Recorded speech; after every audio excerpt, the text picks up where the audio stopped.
Solène Niederkorn vous propose FinScale, un éclairage sur l'innovation dans le monde de la finance, de la banque et de l'assurance.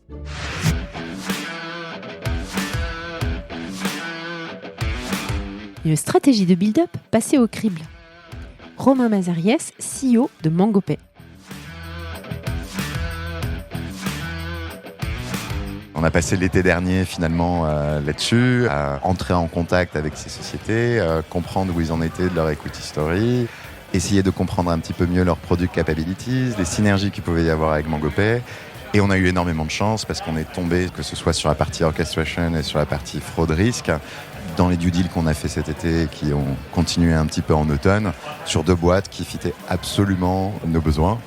Et d'ailleurs, les 2 closings, on l'a annoncé de manière assez différée, mais les 2 closings se sont faits avec une semaine d'écart et sont déjà, on peut en reparler, mais voilà, on vient de finaliser les 2 intégrations de ces sociétés. Enchanté de retrouver Romain 2 ans après notre première discussion sur FinScale. Vous allez découvrir un MangoPay qui n'a quasi plus rien à voir avec la société que vous avez découverte en 2021. Romain nous parle du changement d'actionnaire du groupe Arkea au gérant de private equity qu'on ne présente plus, Advent. J'étais particulièrement intéressée de comprendre la collaboration de manière très pragmatique, notamment du point de vue de la gouvernance, et de détailler le rôle endossé par le sponsor du deal au sein du fonds avec l'équipe dirigeante. J'ai demandé à Romain de partager la stratégie de build-up établie par cet acteur du paiement désormais incontournable en Europe. Il reprend pour nous les critères qu'ils utilisent pour évaluer les opportunités d'acquisition et comment ils les intègrent dans leur structure existante en prenant comme exemple leurs 2 dernières acquisitions, Neton et Wenzen. Nous parlons de leur proposition de valeur unique de leurs clients et de l'évolution des équipes. Nous terminons sur les perspectives d'avenir pour MangoPay. Vous allez voir, c'est une mue assez fascinante. Bonne écoute à tous. Bonjour à tous. Bonjour Romain. Bonjour Solène. Merci de revenir sur FinScale une 2e fois. Je suis ravi. Écoute, il y a tellement de choses qui se sont passées. En fait, je vais expliquer à l'audience qu'on a déjeuné avec Romain il y a 6 mois et tu m'as raconté tellement de choses intéressantes. Je me suis dit que c'était trop dommage, qu'il fallait absolument que je fasse participer l'audience du podcast. Donc, merci beaucoup de ta confiance. Est-ce que tu pourrais quand même te représenter rapidement aux auditeurs ? Bien sûr. Donc, Romain Mazariès, moi j'ai commencé l'aventure MangoPay absolument partie des murs, puisque j'ai commencé en rejoignant Céline Lazorte en tant qu'associé sur litchi.com avant de lancer MangoPay en 2013. J'ai pris la position de CEO en 2018. Voilà, alors, nous étions une 60aine de personnes. Aujourd'hui, MangoPay, on est à peu près 460 personnes. On va en parler bien évidemment, mais on vient de faire 2 récentes acquisitions. On est aussi en train d'ouvrir au UK. On a des projets aux États-Unis, donc on devient vraiment un groupe bien plus vaste que le MangoPay qu'il y avait encore il y a quelques années. Top. En tout cas, notre première session de podcast. Exactement. Écoute, alors j'encourage les auditeurs à te réécouter sur le premier épisode qu'on avait enregistré, qui était il y a à peu près 2 ans de mémoire. Entre-temps, donc tu l'as dit, vous avez fait des acquisitions. Donc ça, j'aurais aimé juste qu'on commence par ces éléments-là de stratégie de build-up. Est-ce qu'on peut revenir à là où on s'était arrêté la dernière fois avec toi sur en fait la fin avec Arkea et le début avec Advent. Parce qu'Advent, je pense que tout le monde les connaît plus comme un fonds de private equity que de venture. Donc j'aurais aimé que tu nous racontes un petit peu comment ça s'est fait cette transition de l'intérieur et puis vis-à-vis des différentes contreparties. Bien sûr. Alors, je pense que la dernière fois qu'on discutait, on était déjà MangoPay et Arkea en train de réfléchir justement à quel était l'avenir de MangoPay au sein du groupe Crédit Mutuel Arkea. On a passé des années extrêmement importantes et structurantes au sein du Crédit Mutuel Arkea. Voilà, on est arrivé à un point où on avait besoin d'un partenaire pour nous accompagner vraiment dans notre expansion internationale, et il a été convenu avec le Crédit Mutuel Arkea qu'il fallait chercher un nouveau repreneur. Mm-hmm. On est passé quand même, c'était une période assez difficile parce que on a eu énormément de due deal avec plusieurs acteurs, que ce soit des corporates ou des PI. Bien évidemment, mon souhait personnel, c'était de partir plutôt chez un PI. Pour goûter autre chose. Pour goûter autre chose, et je pense que c'était aussi le bon partenaire pour nous, pour vraiment accélérer et rêver finalement Mangopé comme on l'a toujours rêvé, avec moi et mes équipes de toujours. Et du coup, voilà, long story short, mais on est passé un peu dans un trou de souris avec Advent. Du coup, on a eu cette opportunité. Moi, c'était un de mes 3 premiers choix un an avant qu'on a commencé le process. Et j'ai toujours été très proche d'Advent parce que c'est un fonds, comme tu le sais, qui est absolument expert et qui est référence dans le monde du paiement. Et donc, quand cette opportunité s'est offerte à nous, on est allé all-in. Top. Alors, la négo a été longue ou pas ? Comment est-ce que ça prend du temps, ce type de négo ? Donc, il y a une phase de due deal. Comment, gère en termes de timing ? Alors, ce qui est dur, c'est pas la due deal Advent en tant que telle, c'est les différentes séances de due deal qu'il peut y avoir, les roadshows, les management press qu'on a pu avoir avec énormément aussi d'autres PI, d'autres corporate. Donc, c'était une période qui était assez intense. C'est une période aussi qui ressoude énormément les équipes, Beaucoup de yo-yo émotionnel dans une certaine mesure. Ouais. C'est une période extrêmement intense. J'ai envie de dire qu'avec Advent, ça s'est fait quand même assez rapidement. C'est quoi, 6 mois, non ? Non, ça s'est fait en 2 mois. Ah, ouais, efficace quand même. Ça s'est fait en 2 mois. Efficace. Ça aurait été parfait si on avait commencé par ça. Mais... Ok, parfait. Alors, une fois qu'Advent est au capital, tu as vraiment un sparring partner. Moi, j'aurais aimé qu'on parle de la façon dont tu collabores avec ton sparring partner, avec le fonds, à partir du moment où il est au capital. Est-ce que tu pourrais nous expliquer un peu le genre d'interaction et le type de relation qui se met en place ? Parce que c'est un nouveau mariage. Donc, il y a quand même des fondations à mettre en place. Donc, ça, si tu peux, après, je ne sais pas quel niveau de transparence tu peux donner. Mais... Alors, je ne parlerai absolument pas pour tous les pays, parce que je pense que chacun a sa manière de gouverner avec les entreprises de son portefeuille. Nous, on est aussi un ovni chez Advent, parce qu'on reste une toute petite société par rapport aux typologies d'investissement qu'ils font. Mais on s'est assez vite mis d'accord avec Fabio Cali, qui est qui est le sponsor côté Advent International, pour faire rentrer un chairman pour nous accompagner aussi dans cette transformation, parce qu'on parle quand même d'une transformation et qui quasiment s'est finalisée. Ça fait un peu plus d'1 an maintenant, mais on en reparlera de ce qui a été fait cette dernière année. Mais la société a complètement changé finalement.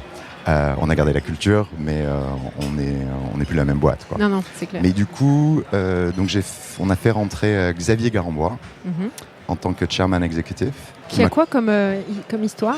Alors, c'est l'ancien VP sur toute la partie retail Amazon. Donc, il a scalé Amazon en Europe. Voilà. C'est bien. Donc, il a des bonnes bases. Il a énormément de bases. Donc, il nous accompagne énormément sur la partie RH, mais sur la partie growth, go-to-market, un peu sur tous les sujets d'ailleurs. Et moi, il m'a aussi accompagné dans cette période en termes de mentoring, et ce qui était absolument clé. Donc, mon quotidien avec Advent aujourd'hui, bien sûr, j'ai Xavier 1 heure ou 2 par semaine, et on travaille des sujets de fond ensemble, que ce soit avec moi ou avec une partie de ma C-suite. On a un point avec Advent par semaine aussi, donc c'est un weekly où on descend les key items de notre plan. Je leur remonte les red flags, je leur remonte les sujets sur lesquels où j'ai besoin de leur insights, leur input.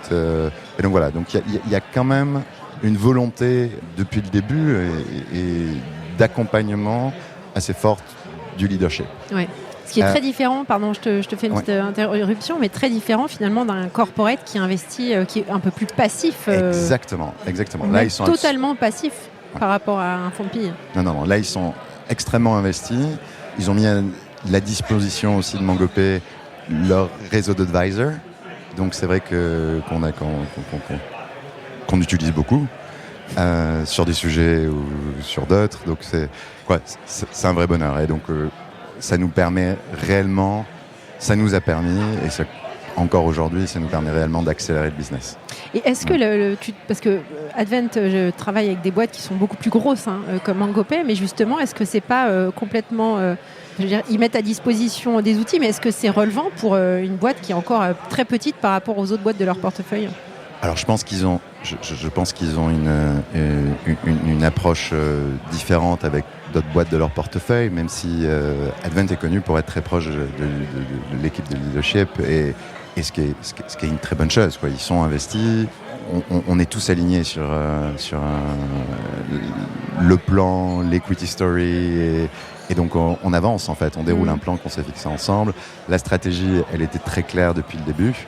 Donc c'est vraiment, voilà, moi je prends Advent aujourd'hui vraiment comme un facilitateur, un partenaire qui nous permet d'accélérer. D'accord. Ouais. Et donc juste pour finir en termes de gouvernance, une fois par mois, on a une journée ensemble, hein, donc ma C-suite avec l'équipe d'Advent, et donc c'est ce qu'on appelle un strategic committee.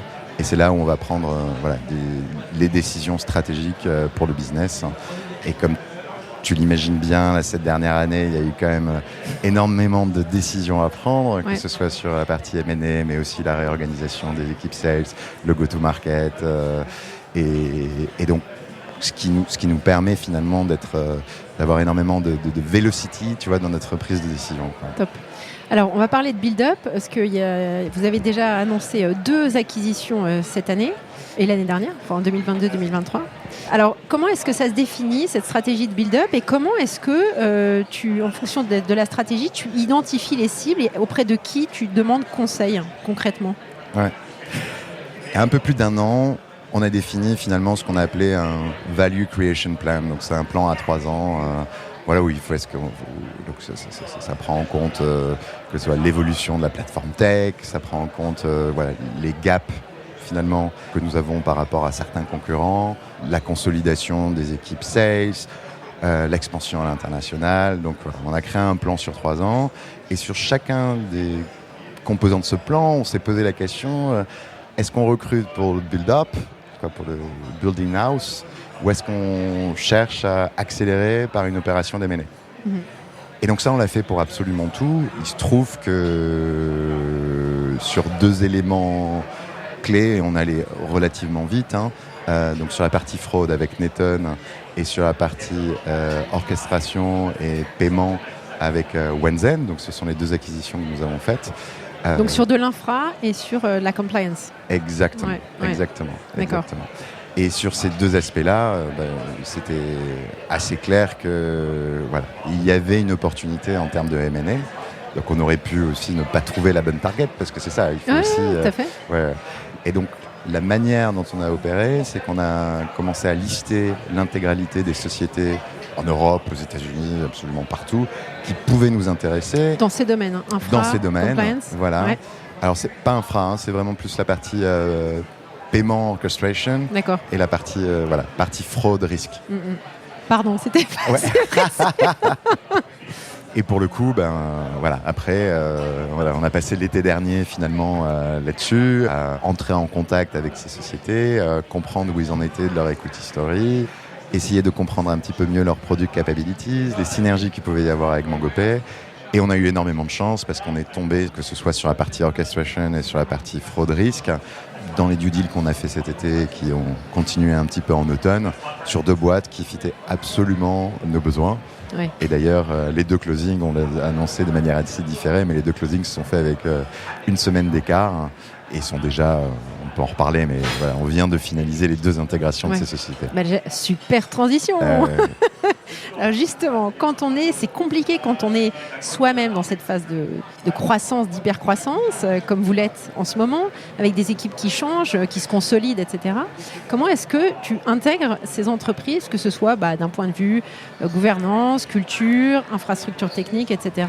Comment tu mets aux normes vis-à-vis des besoins réglementaires, parce que vous êtes établissement de monnaie électronique régulé par la CSSF au Luxembourg, et que vous êtes implanté dans plein d'autres pays. Donc comment est-ce qu'on met au carré, quoi?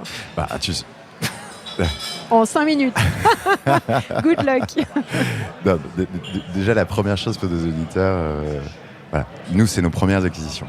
Quand on a commencé ce process, en tant que CEO, la première chose me suis demandé, je suis allé voir des amis CEO d'autres sociétés qui ont déjà fait des acquisitions. J'ai demandé conseil à Advent. Est-ce qu'il y a un playbook Comment on fait? On saute dans le bain froid. Exactement. Et donc, on peut trouver toutes les checklists du monde pour réussir une intégration post-acquisition. Et en fait, on se rend très vite compte que c'est du cas par cas et que l'humain est au centre de tout. Ouais. Voilà.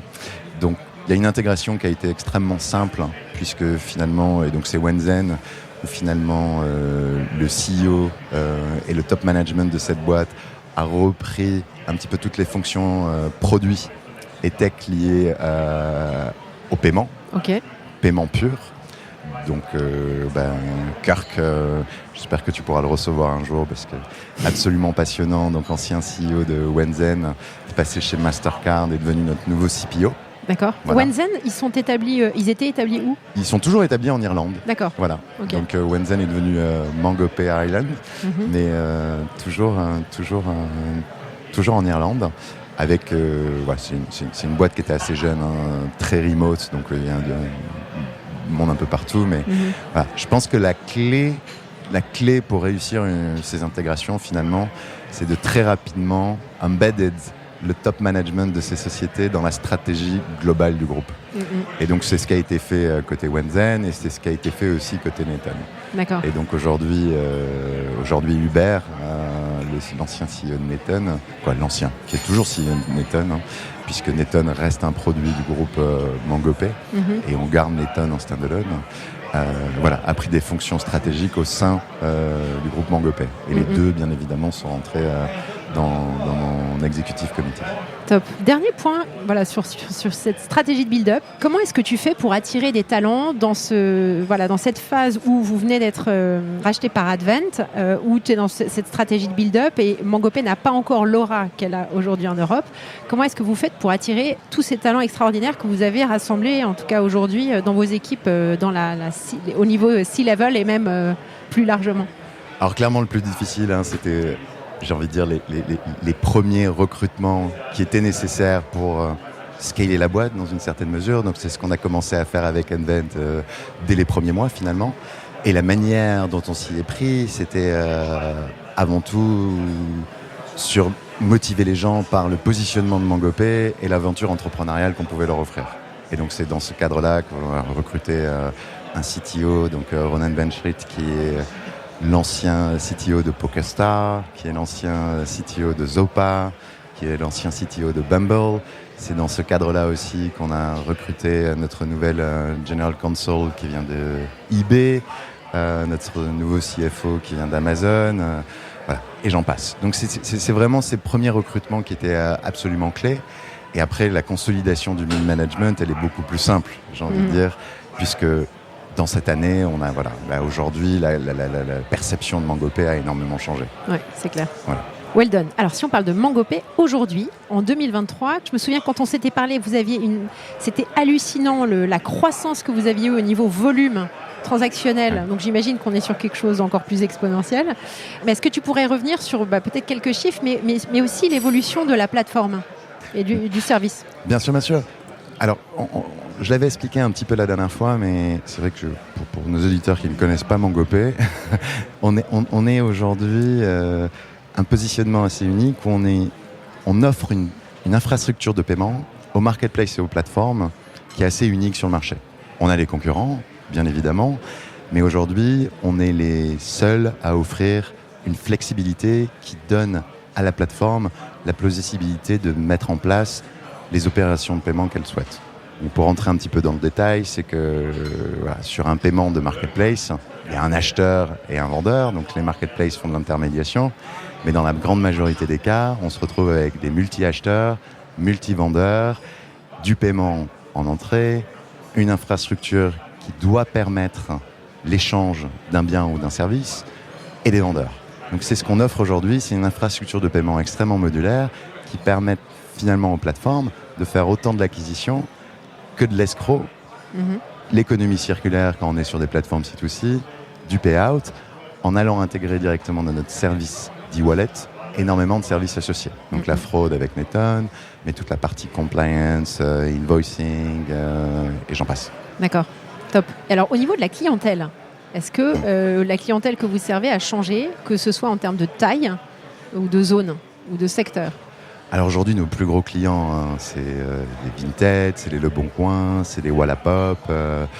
On travaille également avec Rakuten, avec Cdiscount, avec Chrono24.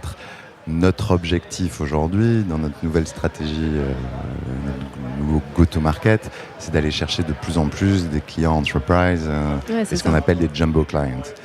Donc, Jumbo clients, je ne connaissais pas. Et c'est dans ce cadre-là qu'on a consolidé un petit peu toutes les équipes, qu'on est en train aussi de changer, de faire évoluer notre offre produit pour répondre aux besoins de ces gros clients. On a d'ailleurs quelques très belles signatures qu'on va pouvoir annoncer dans les prochains mois. Et pour revenir un petit peu sur les chiffres, en 2023, MangoPay, ça va être environ 100% de croissance sur le net revenu. On est sur 20 milliards de TPV, ce qui est absolument stratosphérique par rapport à ce qu'on faisait la dernière fois qu'on a discuté. Donc la trend est là, même si il y a quelques difficultés un petit peu contextuelles que tous les boîtes de paiement ont sur l'inflation, la crise. Tout notre portefeuille client n'ont pas la même croissance aujourd'hui. Top. Alors en termes d'acquisition, parce que là, si tu vas sur du enterprise, est-ce que tu passes du coup par des intermédiaires pour l'acquisition des clients? Des intégrateurs, oui, beaucoup. On a des partenariats assez forts avec ce qu'on appelle des plateformes SaaS, donc type Miracle, qui est un partenaire extrêmement important pour nous, mais aussi bien d'autres en Europe. Et l'objectif, c'est vraiment d'aller construire un réseau de partenaires, donc on a déjà, mais on est vraiment en train d'investir sur cette partie-là, dans tous les pays où on est positionné aujourd'hui. Donc aujourd'hui, on est positionné dans 11 pays en Europe. Ah, ça s'est bien développé, dis donc. Ouais, ça s'est bien développé. Pour permettre d'accélérer le go-to-market. Top. Alors vos prochaines étapes, parce que donc quand tu as des fonds qui arrivent au capital, tu as quand même généralement une roadmap de quelques années. Donc est-ce que tu peux nous donner un petit avant-goût de ce qui nous attend avec MangoPay dans les prochaines années? Je pense que le point clé, c'est l'expansion internationale de MangoPay. D'accord. La dernière fois je l'ai même dit d'ailleurs, société très franco-française, luxembourgeoise, même si déjà à l'époque on avait des bureaux en Allemagne, en Espagne et en Angleterre.